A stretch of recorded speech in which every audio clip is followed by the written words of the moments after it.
Mi presentación se trata de Juan Carlos de Borbón y Borbón, también conocido como Juan Carlos I, quien era el rey de España desde la muerte de Francisco Franco hasta el año pasado, 2014.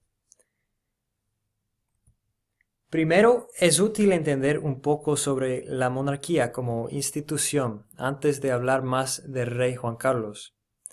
Lo que hoy es España ha sido parte del Imperio Romano, bajo control de los musulmanes, y uno de los imperios más inmensos de la historia del mundo. La monarquía española que existe hoy fue formado de la unificación de varios reinos más pequeños en la península después de la reconquista contra los musulmanes al final del siglo XV. Hoy en día el rey no tiene mucho poder político. No obstante, sirve una función que muchos argumentan es importante. Tiene un poder simbólico. España es dividida en regiones muy distintas, pero un solo rey representa la unidad del país a la gente. Del mismo modo, su presencia constante representa la nación a todos los otros países en el mundo afuera de España. Aunque no tiene ningún poder real sobre el ejército, sí recibe información importante sobre la seguridad del país, de los militares y del Centro Nacional de Inteligencia.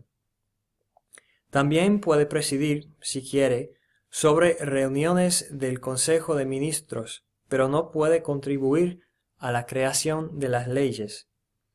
La sucesión al trono, según la Constitución española, funciona así.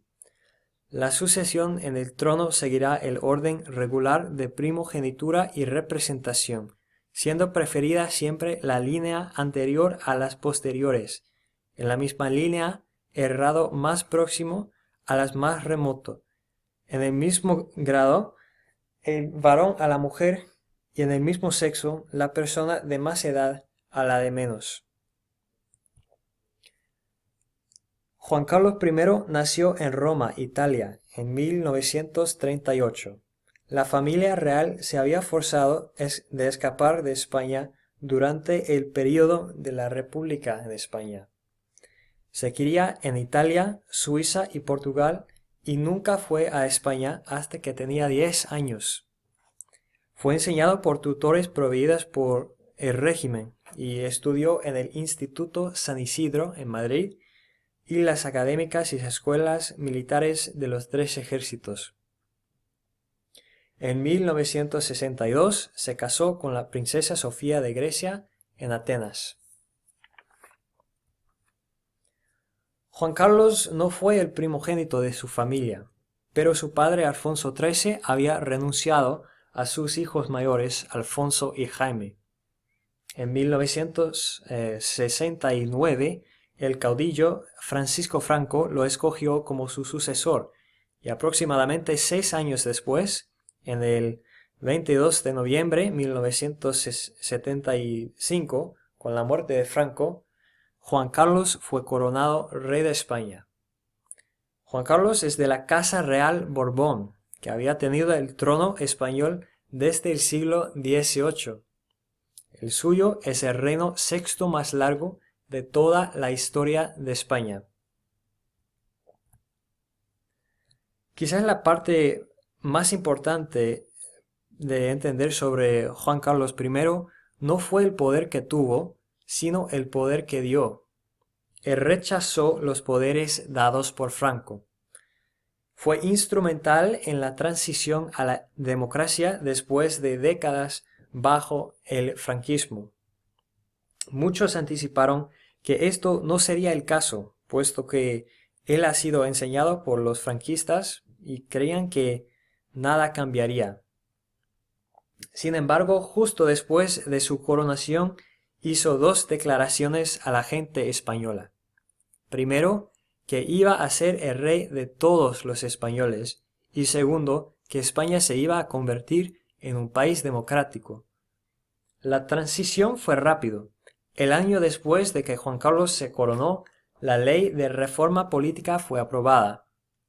Las primeras elecciones tomaron lugar en 1977 y la Constitución fue aprobada por un referéndum en 1978. Muchos lo veían favorable por su apoyo de la democracia y reforzó firmemente su compromiso a la democracia durante el intentado golpe de Estado en 1981. Denunció fuertemente el acto.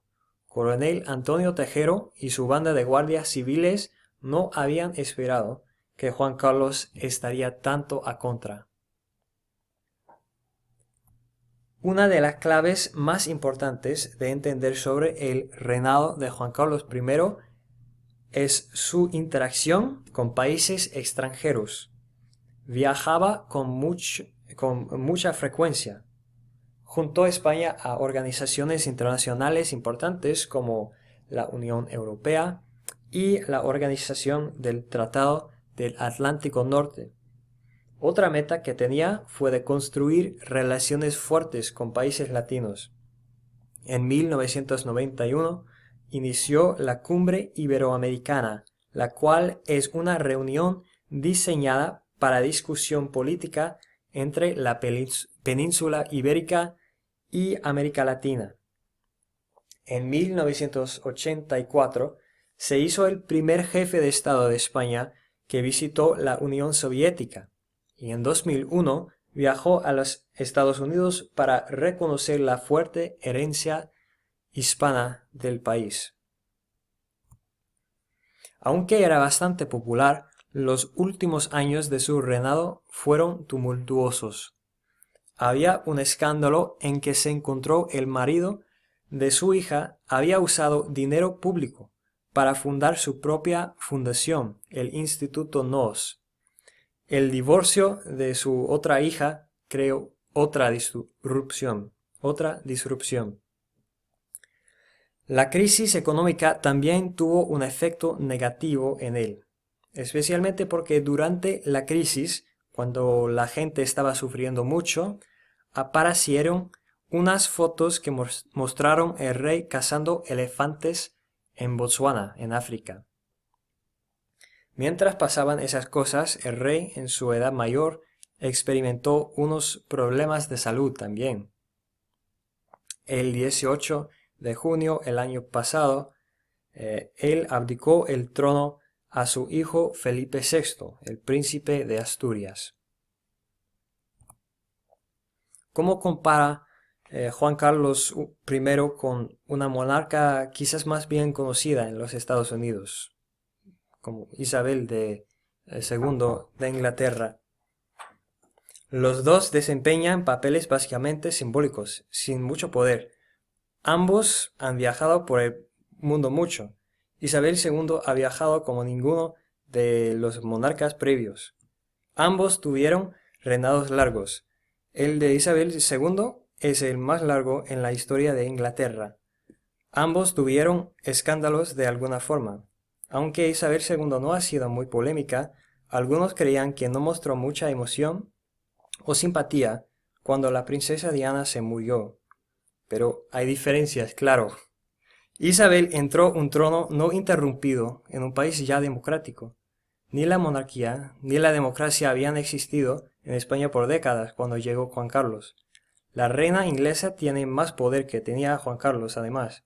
Entre sus poderes hay la habilidad de perdonar a los criminales y declarar la guerra. Y eso es todo. Aquí son mis citaciones. Y muchas gracias por verlo y adiós.